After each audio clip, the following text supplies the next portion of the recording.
Alright, here's the Alpicool cooler. It's got a nice handle right here, nice and soft. I want to show you the interface here though. So you can see it has a indicator for two different temperatures, 46 and 32 right now, for two different compartments.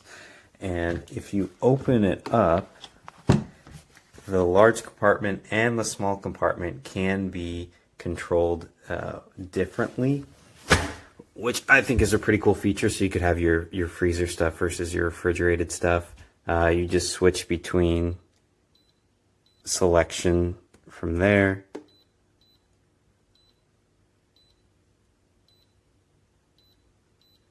And there. Controls are a little finicky though, I'll tell you that. A power button to turn it on and off. When it is on, it's fairly loud, but it's not too bad.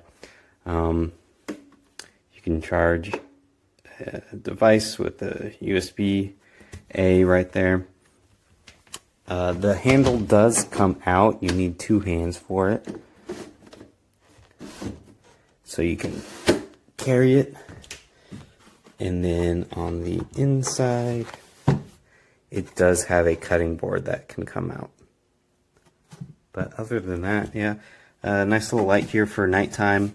It keeps things fairly cool. I put these guys in there about 6 hours ago, and yeah, just to test it out, and it does keep it cold.